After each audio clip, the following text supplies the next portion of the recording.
Okay, so good afternoon and thank you for joining us today. My name is Hernandez and I'm at the Energy Resources Center at the University of Illinois, Chicago. Today we are talking about a new suite of tools developed by the Utility Arborist Association's Environmental Stewardship Committee to support the management of compatible species and biodiversity on rights-of-way. For logistics today, everyone is on mute except for myself and the presenters. If you have any technical issues, please use the chat box and go to webinar and we will respond as best as possible. If you have any questions for the presenters related to the content of today's webinar, type those into the chat box as well. We have built in some time at the end of the presentation for questions, but please submit them at any time during the webinar as they come to you. And we will be recording this webinar today and posting it to the Rights of Way Habitat Working Group website over the next week or so. So keep an eye out for that, and we can also email you that as well. So without more ado, let's turn to our topic today. We are excited to have experts in sustainable utility vegetation management joining us. Today's presenters are Amy Murray from Davey Resource Group, Dan Salas from Stantec, Gabe Karns from Ohio State University, Sarah Ball from Edison Electric Institute, and Vera-Art from Grow with Trees. Unfortunately, Sarah Ball had a family emergency today, so I will be taking her spot for the presentation, but would still encourage you all to reach out to her with questions after the webinar completes. For the sake of time, we have compiled all of the presenters' bios into one document, which we will be sharing in the chat and encourage everyone to read. Without further ado, I would like to invite Dan to kick off the webinar.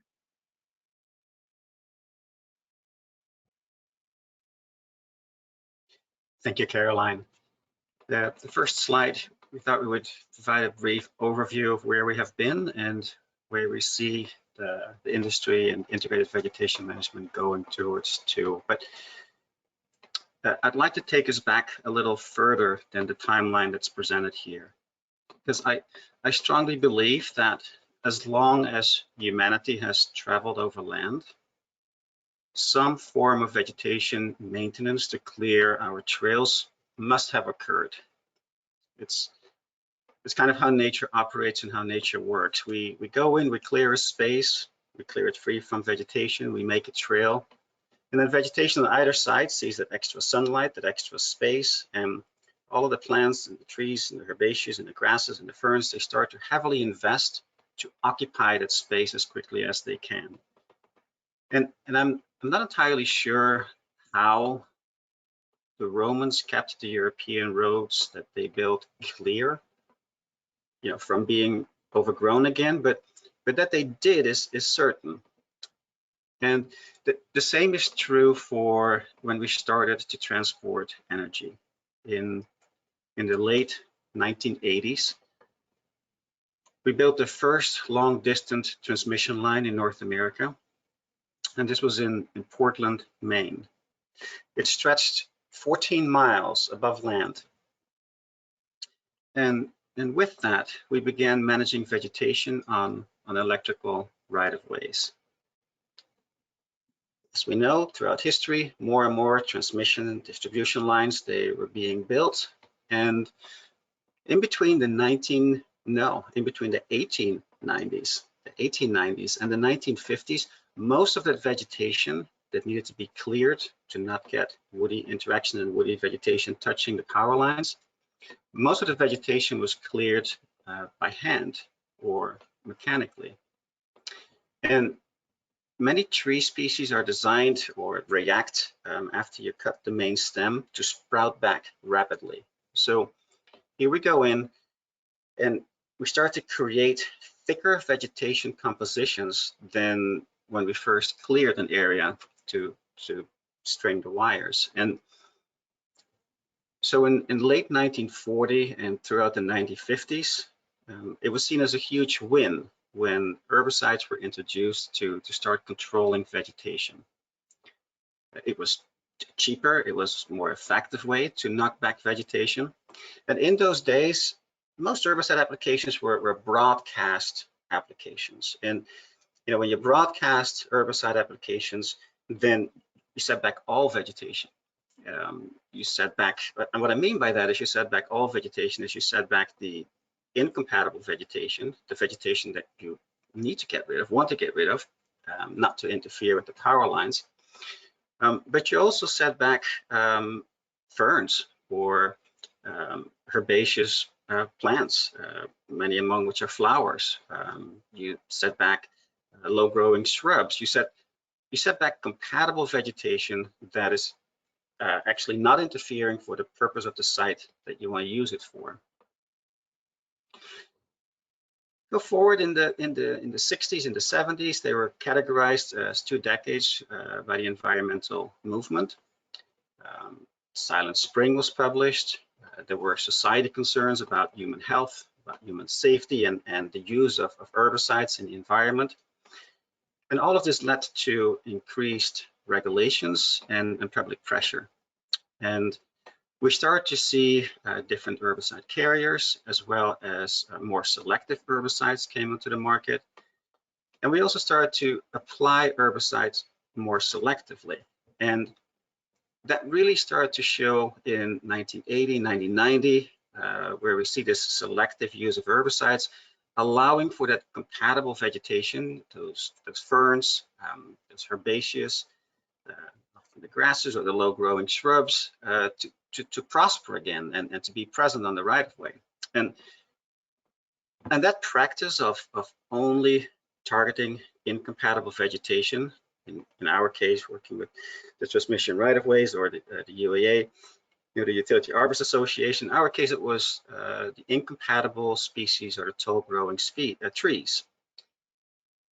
And the practices of targeting that tall-growing trees aligned really well with integrated pest management principles. Trees were being seen as the pest to be targeted, and you take out the pest, or you take out the trees, and you let the compatible vegetation thrive.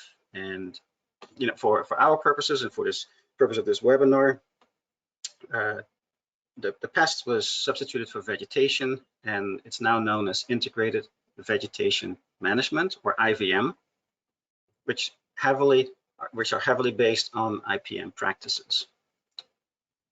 Now, this more all-round IVM, integrated vegetation management, of targeting your incompatibles and letting your compatibles be and thrive, kind of experienced a major setback.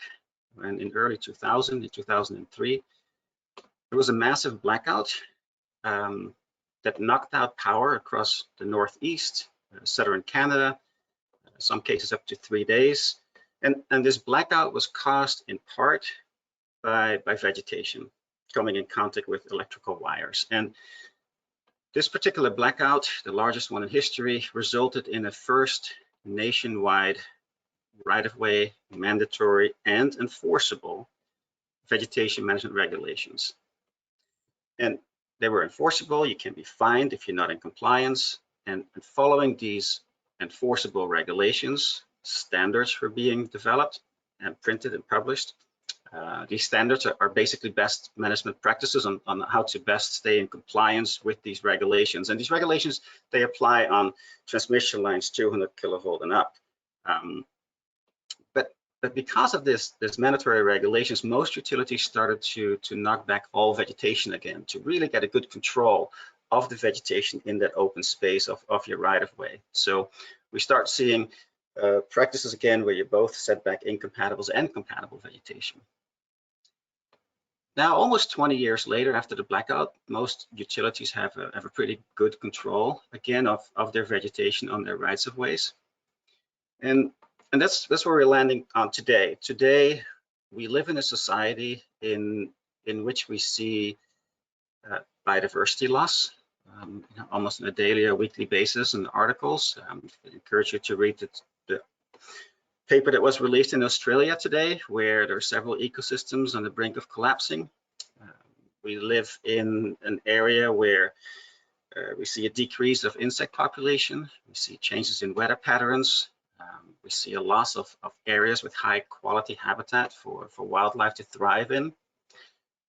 And at the same time, we also see an opportunity that right-of-ways can contribute to overcome some of these challenges that we're all facing. And the part that right-of-ways can play is to truly enhance the biodiversity and encourage the compatible plant communities, your grasses, your ferns, your herbaceous plant species, your low-growing shrubs on the right-of-ways. And the Utility Arborist Association has made available a set of new tools, which we'll address today during this webinar. These tools that can help us care for and manage for compatible species on rights-of-way, and proactively protecting and proactively enhancing and helping them propagate, helping the compatible species propagate. Here's a short overview of the tools that we'll be discussing and addressing. We'll first showcase and share, if you would like to talk more about integrated vegetation management within your company or with your contractors, then we have a PowerPoint template and have some pointers there that will be followed by a net present value calculator that can show you money that you can gain on the long run using and leaning on integrated vegetation management principles, investment up front, and then you'll turn that back later. And then we'll dive into a new companion. It's a compatible companion to the recently published and updated IVM BMP 3rd edition. And this companion focuses entirely on best management practices for compatible species on rights-of-way. And then we'll end with a guidance document developing a scope of work.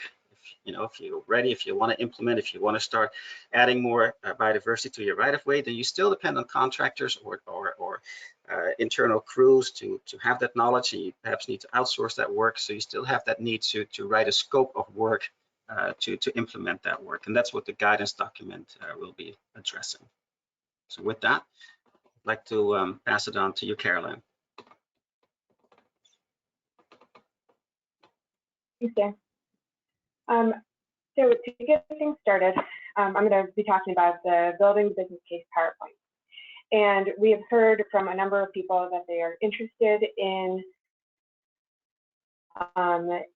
implementing IVM or integrated vegetation management at their organizations.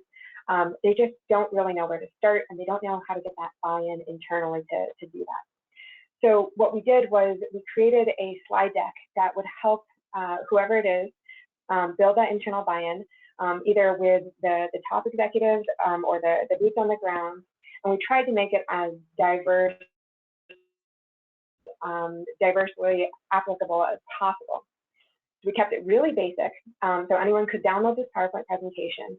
They could pick and choose the specific points that they wanted to make that were relevant to their organization and to the people that they were presenting to. And then they could even add their own logos, their own photos, and whatever else to make the presentation engaging and interesting. So I'm not necessarily going to show you the slides that we built, because again, they're very basic and they're very text heavy, because we just expect people to go in and choose the text that they want, and then they can get rid of the rest. But I'm going to show you kind of an overview of what we covered. So we attempted to answer essentially 3 questions. What is integrated vegetation management? Why you should employ it? And so somebody is saying, why should our company employ it? And then what are the benefits of employing? And we focused on, we broke it down into very specific segments. So we have information on how IVM can be used as a system based on a continuous cycle of information gathering, planning, implementation, reviewing, and improving vegetation management treatments, and the related actions that a utility could undertake to meet its business case needs and its environmental. We also focused on the main points of why you would employ IVM. So we have detailed information on the increased safety for the operation, the economic performance, the benefits to regulatory compliance and those environmental outcomes that you'll see, the stakeholder relations, and then even that employee satisfaction. So just to get started, and to really look at, again, the high level of some of those benefits, we focus on the operational benefits. So we have information on how integrated vegetation management improves the safety and reliability of the grid. We have details about how IBM maintains this or prevents this vegetation encroachment. And so then the facilities and the infrastructure is a little bit easier to access. It's easier to inspect and maintain, and it reduces some of those costly outages that Stan was alluding to. And then it also helps with that long-term maintenance. And so it means that you've got vegetation managers that are doing less work at height.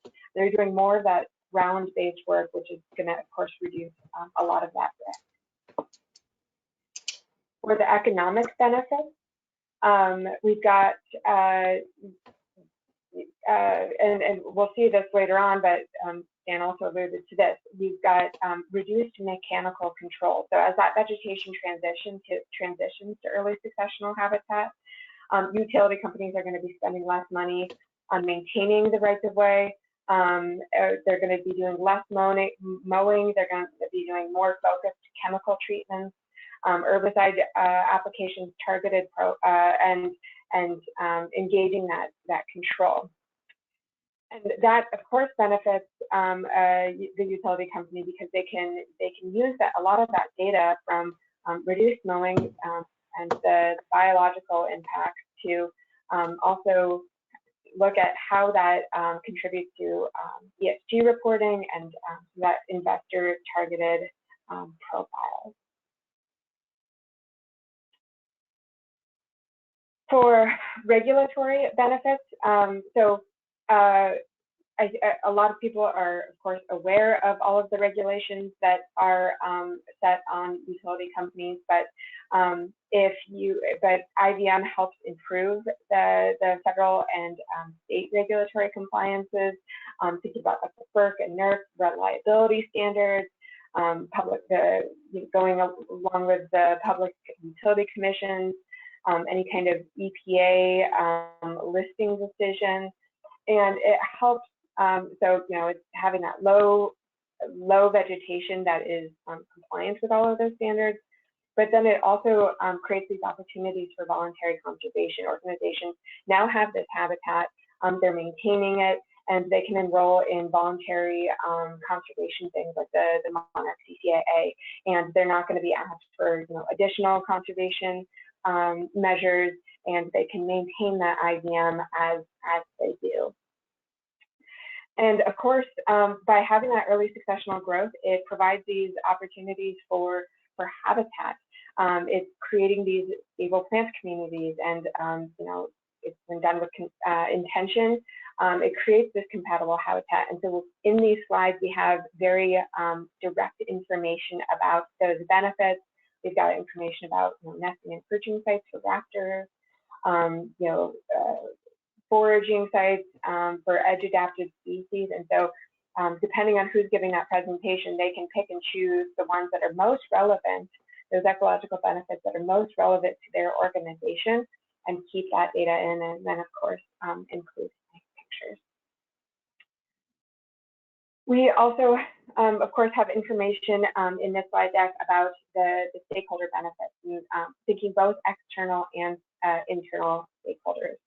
So there are bullet points about how IBM creates this positive story and improves relationships, contributes to public acceptance and buy-in for projects, and how it increases engagement with community and neighboring landowners, which is huge.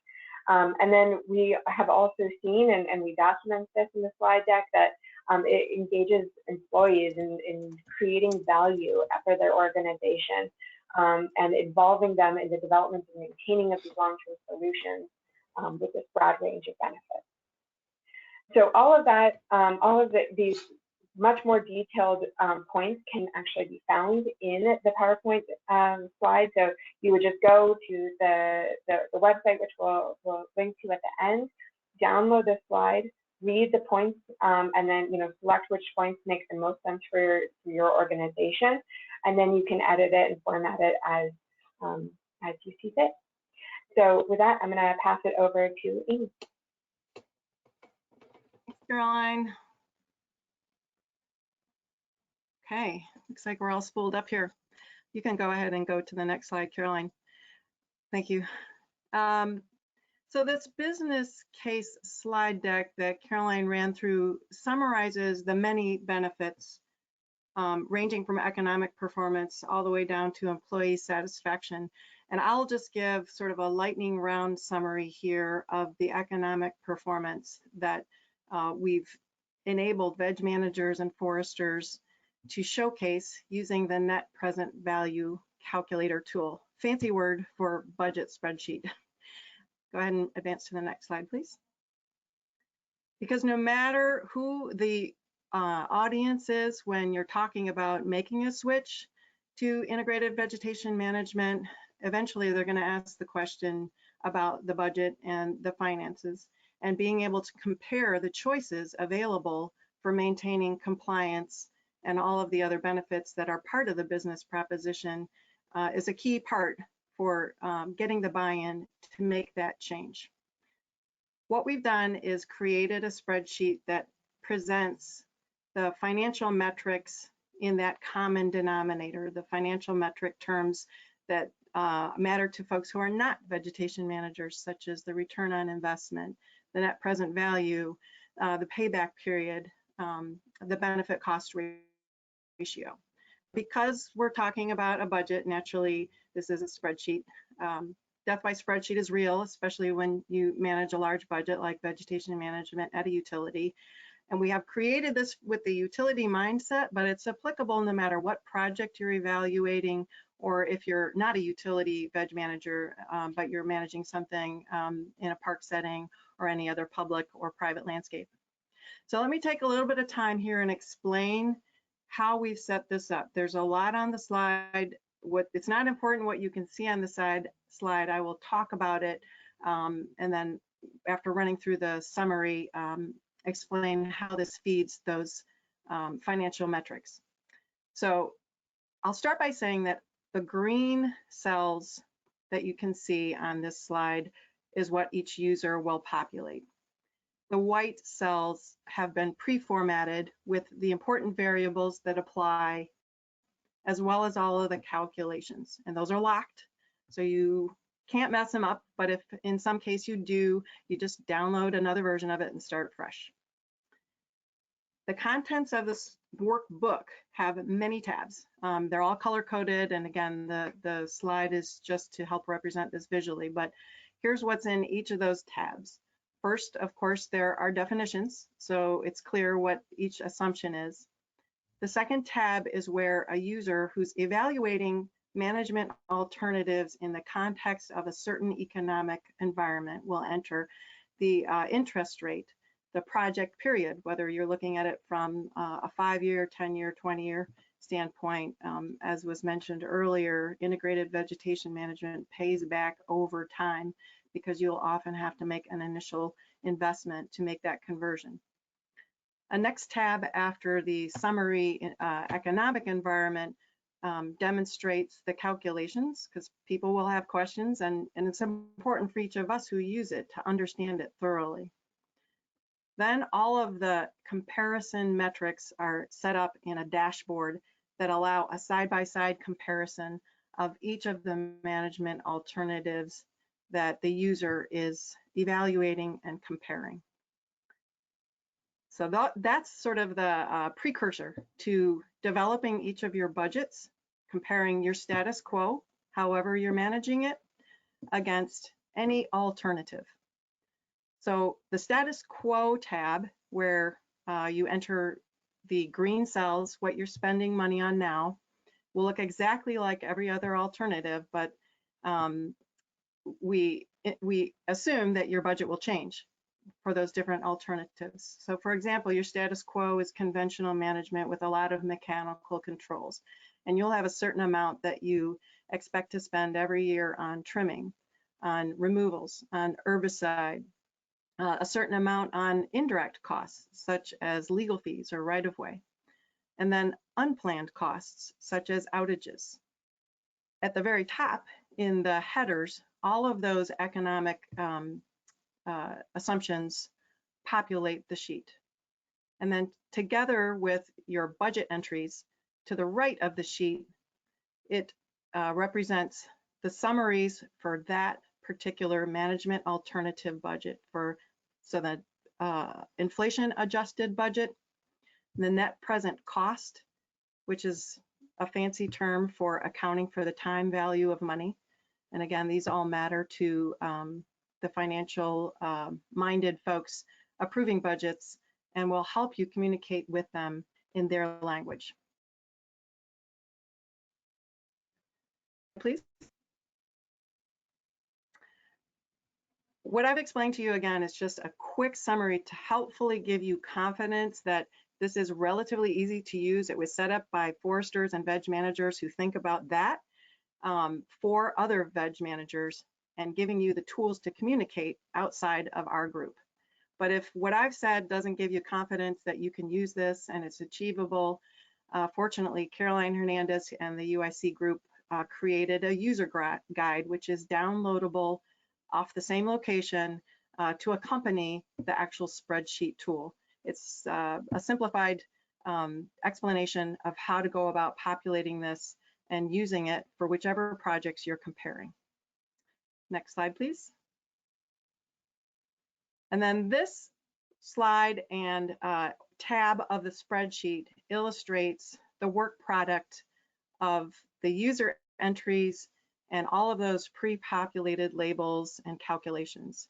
This sets up side by side in each row, what are the management alternatives being evaluated? Our examples that we used are your status quo, where you have no programmatic IVM, versus the alternative management type of reclaiming the right of way. There's your upfront investment, whether or not you can capitalize it or not, and comparing that again against another alternative, which often happens to veg managers, where your budget is cut partway into your cycles.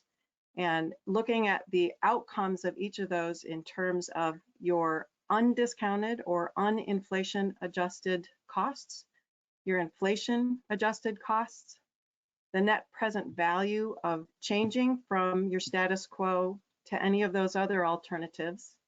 And again, comparing for each of those possible management approaches, how do they compare in terms of payback period? What's the benefit cost ratio? Higher is better, lower is less of an advantage, and negative, of course, is a very poor performing option. Same for return on investment. So whether or not these terms are familiar to us, we have a tool to populate our budgets and spit out the metrics that are meaningful to folks who care less about biodiversity or the other advantages presented by integrated vegetation management and are responsible solely for the economic performance.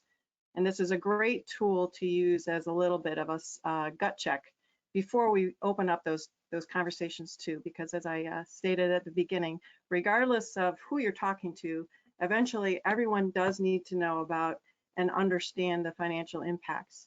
And this is a way for us to go ahead and communicate where that lands for our particular operation. And I'm ready to move on. Is it Stan next?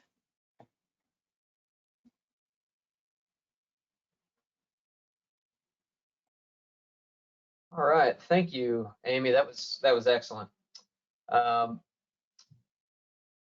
IVM, which has already been stated, sort of co-opted IPM, which by definition places the emphasis on pest, incompatible vegetation. So it does beg the question, and certainly has already been alluded to, why are we so focused on beneficial species biodiversity? If we work left to right along this continuum, business strategy and practitioner action revolves around risk management, maintaining reliability, minimizing complaints, and doing all three while keeping costs low, but taking a how much do we have to do in order to do just enough not to get penalized, that sort of approach is not sufficient anymore. The writing's on the wall. It's spelled out in the world around us. Literally this morning, I was in Columbus, Ohio on my hands and knees with a Q-tip in my garden pollinating zucchini flowers. Folks, that's not normal, right? That is not the way that gardening ought to be conducted. It's those harsh realities that have really forced an unfortunate realization upon us.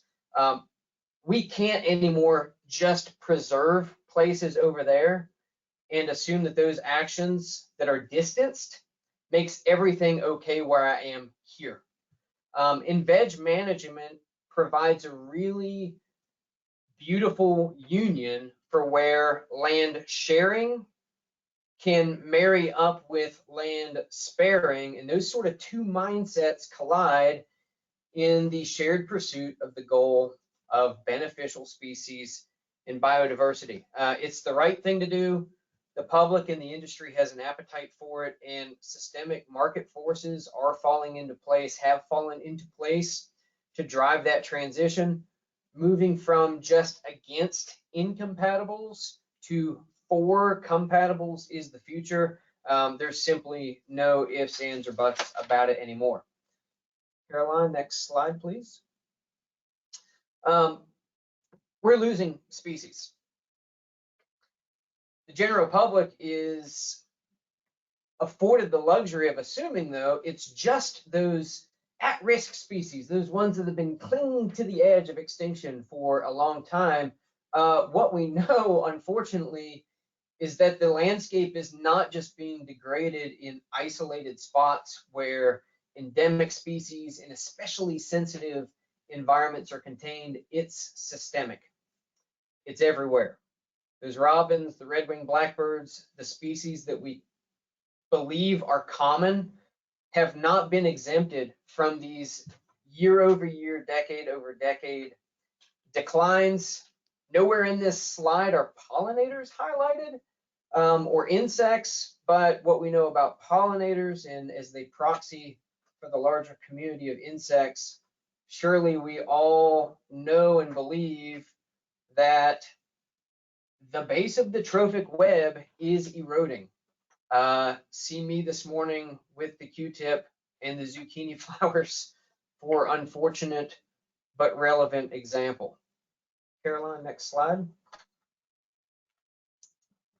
If you boil it all down, what have we lost? Resilience. Resilience. And resilience is a concept the last 2+ years has really thrust into the limelight. We might not have called it or heard it referred to as resilience, but we've observed that impaired systems are those systems which are inherently more at risk to a stressor, COVID. Comorbidity factors such as diabetes or congestive heart failure. This is not a difficult concept to grasp.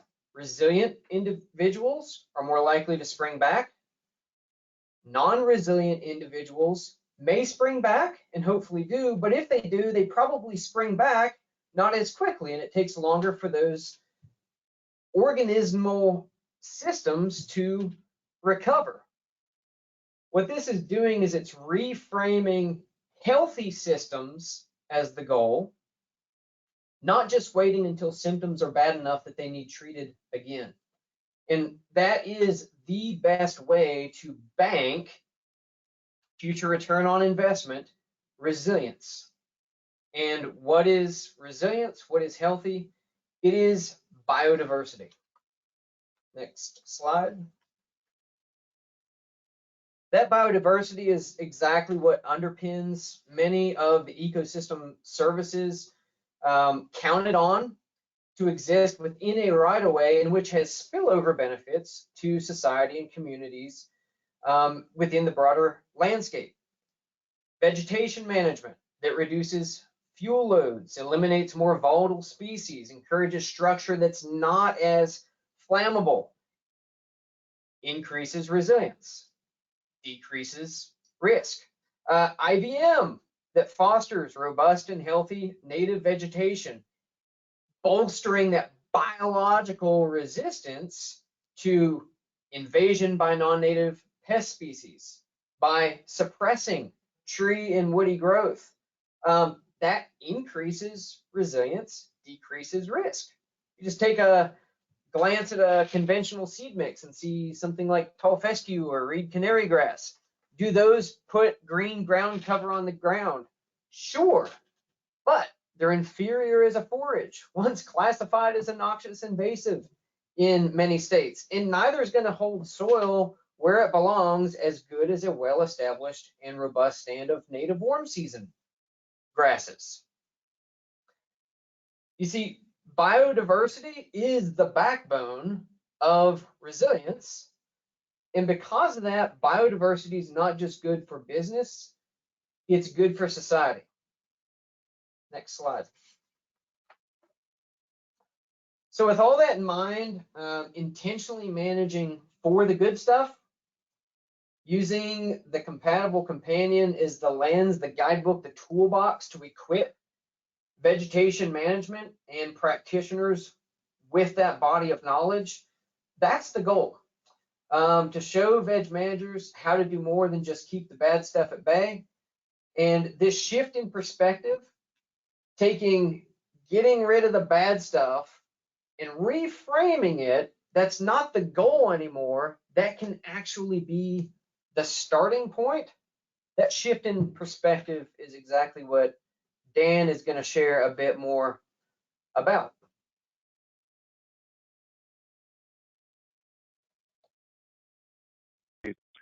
Thanks, Gabe. Let's go to the next slide. I do want to talk a little bit more about what is in this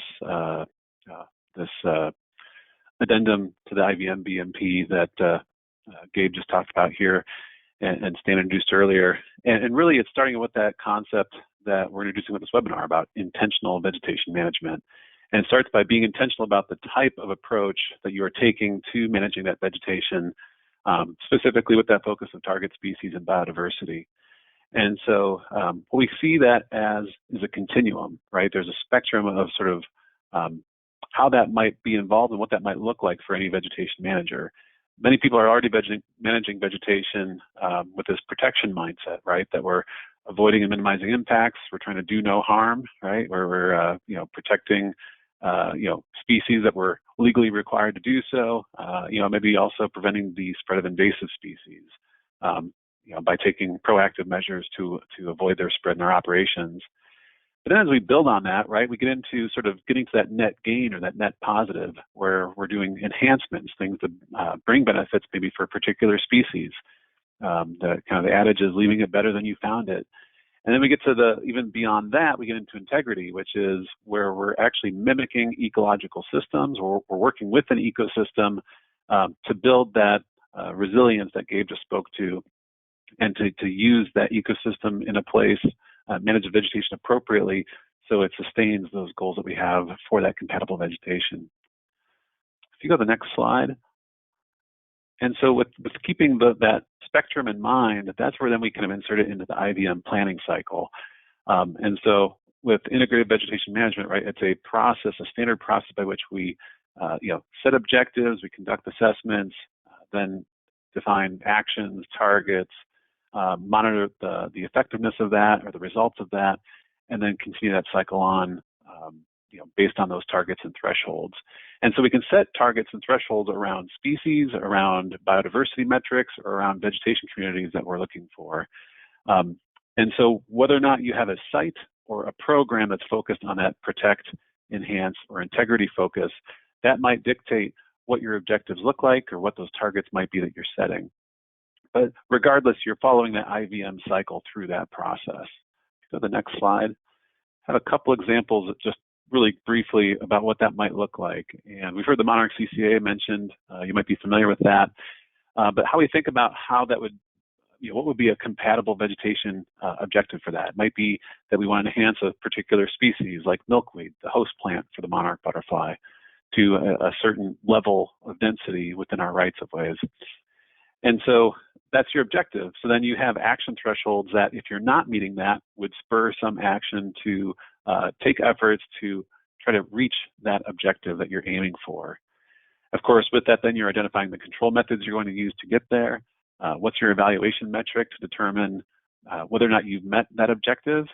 And then, of course, if you haven't, what do you have to do then to adapt in the future to get there? So that's one example on that enhancement, so that mid-range of the spectrum. If we go to the next slide, I also wanted to think about integrity a little bit, because it can bring it home in a very sort of concrete way when you think about something like tree suppression, right? There's been studies that show tree suppression, inhibiting some tree growth of tall growing species in rights-of-ways, for example, but this could apply to, solar sites, other types of facilities. You could use, that tree suppression ecological function as sort of an objective to then drive what your treatment thresholds are, your methods, and so on.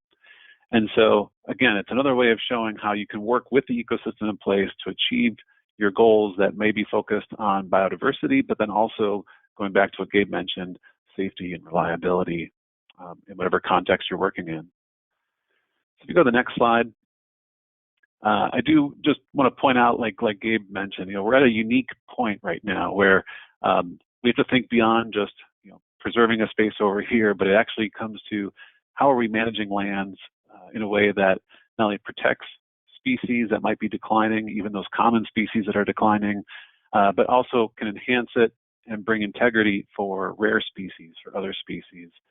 And we have these sort of different paths before us, as it were, on how we can make that future look and the benefits it can bring. And it does call us all to give pause, think about how we manage vegetation, where we have our spheres of influence, and where we can make those benefits and where we can make those changes in the future. And to think a little bit more broadly, right? It goes beyond just these species or a particular biodiversity target, but as Gabe mentioned, as we have here on the slide, there's all sorts of other goals that come with it. Biodiversity is the underpinning value that is at the base of minimizing safety risks and bringing value for investors and maintaining reliability and bring positive influences to people, to your staff, to your investors, stakeholders, what have you. And so we hope this guide is a way that can help motivate and guide on-the-ground action to do that in whatever context you're working in, and that can provide benefits. And so now to talk about a little bit more about bringing it a little bit further onto the ground in terms of working with contractors and developing scopes of work, I'm going to turn it over back to Stan so he can share that last tool in the toolkit.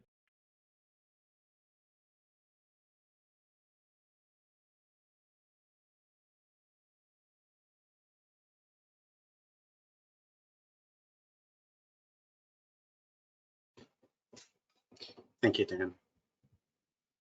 It's looking at that threshold from a different perspective of if we don't have enough biodiversity, if we don't have enough species, like how can we're not meeting those thresholds, how can we bring that back up and increase that number, So as what Dan alluded to, like if we want to start incorporating more compatible species management techniques on our right-of-ways, then it's important to, well, you need to have trained crews that can identify the compatible species, but that can also implement the new and additional BMPs that are presented in the guide that Dan and Gabe presented on. But you also need to write those new BMPs and those management strategies in your contractor scope of work. You somehow need to communicate that of this is what I'd like to start incorporating within my VM department. And the main purpose of this downloadable scope guide document is to do that. It's to provide guidance for developing such a scope of work statement. So this guide is not telling you, it is not telling you what to write in your scopes of work, but rather it brainstorms with you on topics to consider, that you might want to include. And hopefully it's written in a way that it triggers inspiration, or it triggers additional thoughts, or it helps you through that process of how you would like to develop your scope of work. And the the document provides guidance in three main areas. One, it takes a look at the main components that you find in most scope of works. So it goes through those and highlight some of them. In a minute, it assists you in developing manageable timelines, setting expectations, like what's doable within the first 5 years, what can we aim for in the next 5 or 15 years, or why not plan for a century? Why not expand it? Transmission lines have been here as started in the history, a century, and they might be here another century. So why not plan for the century ahead of us? And it provides examples of the short-term and the long-term components to help trigger that inspiration, help brainstorm with the reader. It's important to note that the document is not a fill-in-the-blank template. That's not what it is. If you go to the next slide, Caroline. Thank you. So some of the main components that you will find in a scope of work are listed here on the left-hand side of the slide. You have your expected outcomes, you have performance standards of how you measure contractors or VM crews or workers, and you have personnel qualifications of what you'd like to include in your team, in your VM team, and the like. And then the neat thing is that about this scope of work guide is that it strongly aligns with the documents that Gabe and Dan just presented. It strongly aligns. So each scope of work component listed here on the left is highlighted in light of those three approaches that Dan covered: the protection focused, the enhancement focused, or the integrity focused. And for each of these categories, suggestions on what to include in your scope are provided. So as shown in this example, in this table, if we follow the first example, your expected work outcomes. Then in the protection focused approach, the yellow column, your scope of work may include defined work outcomes that are focused on protecting and preserving compatible species. It's basically you're asking your crews to not negatively impact compatible species during their work activities. If your organization is interested to go into the next column, the middle column, the enhancement focused approach, even if it's on sections of your right-of-way, you don't have to tackle all of your right-of-way footprint all at once. So if there are sections where you have an enhanced focused approach, then your scope of work could include propagation techniques for compatible species. Think about regenerative mowing, branch layering, and you asked it in addition to protecting compatible species. And then lastly, if you have certain areas or your right-of-way and you want to have the integrity focused approach, that's really where your scope of work is going to lean on that ecological resilience that Gabe was describing. Perhaps your controlled burns or your soil plant interactions and thinking and looking at symbiotic relationships and the like. Next slide, please, Caroline. So the guide then dives into the short term and the long term. And notice it says the long term is 5 to 15 years or more.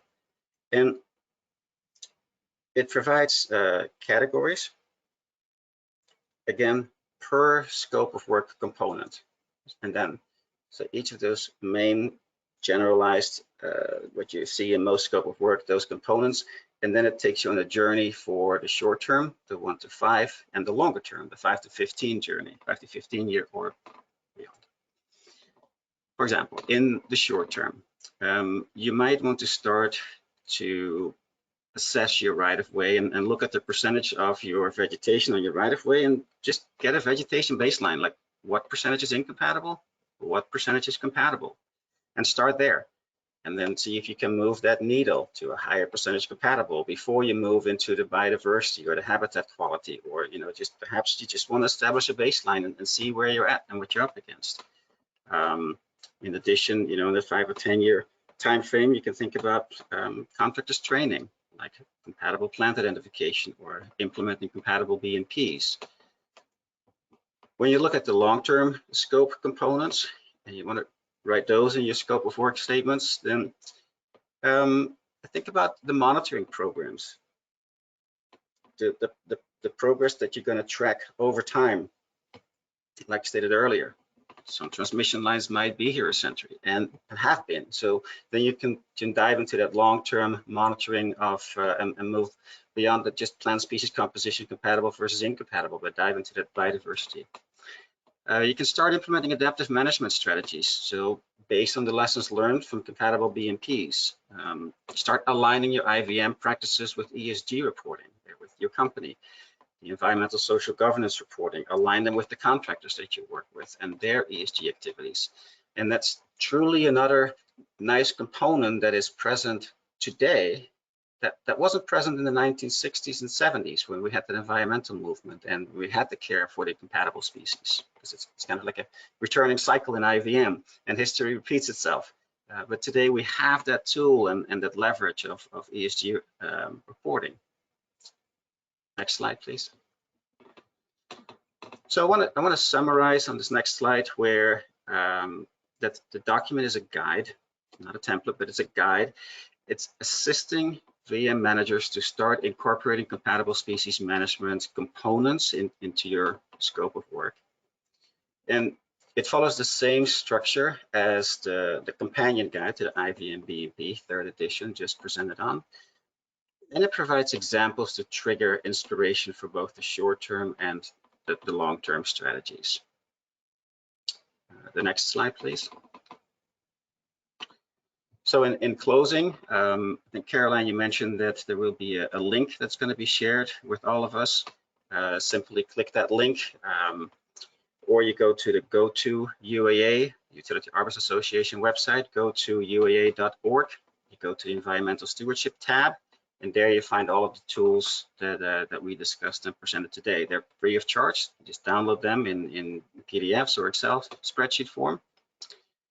And on the left side of this slide, you see the diverse group from many different backgrounds and expertise that worked on these resources for an 18-month period. And I'd say, to speak, I think, for all of us, that we're pleased and happy with the outcome. And we're proud to present this to you today. So with that, I hope we have some time left for questions. And, after we depart here, let's hope we can create some great habitat out there. Caroline, I'm handing it back to you. Thank you, Stan. Yeah, so if anybody has any questions, I would encourage them to type them into the chat, and we've got a few minutes to answer them live. So we'll give everyone just a few minutes for those questions. And actually, Stan, while I still have you up, and I'd be interested in each of your responses though, but Stan, I'm going to start with you. Now that these tools have been available for quite some time now, what have you seen in terms of the uptake? What is the feedback been? Have people been using these tools so far? Can you give us some insight into that? Yeah, that's a great question. What I've been exposed to are utilities that are approaching their end of their contract cycles. You have a 3-year and then an annual renewal. You can do that 2 times and then you're out for bid again. Work with them and start the conversations of, hey, what additional components can we write in the new contracts that we'll make available? And I think you start seeing some of that language out there for the contracts that are out there that organizations bid on. In addition, what Dan alluded to is the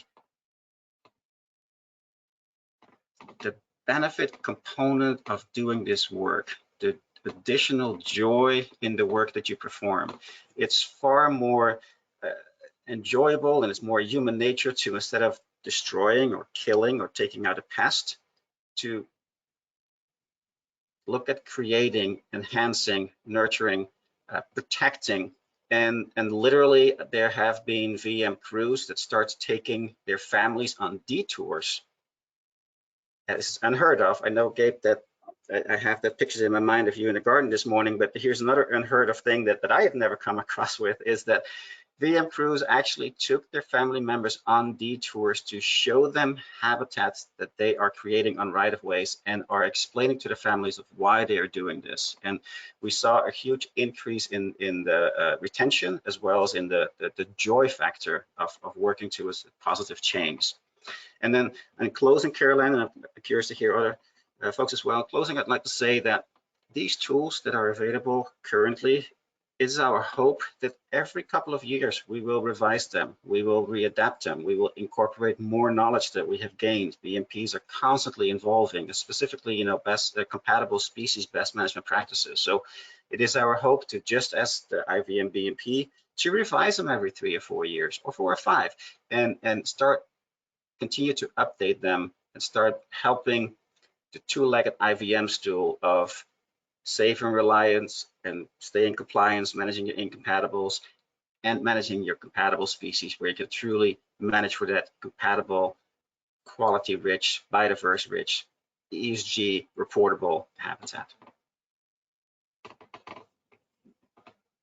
Thank you, Stan. Dan and Gabe, do you have anything to add in terms of what you've seen in terms of uptake of your topics?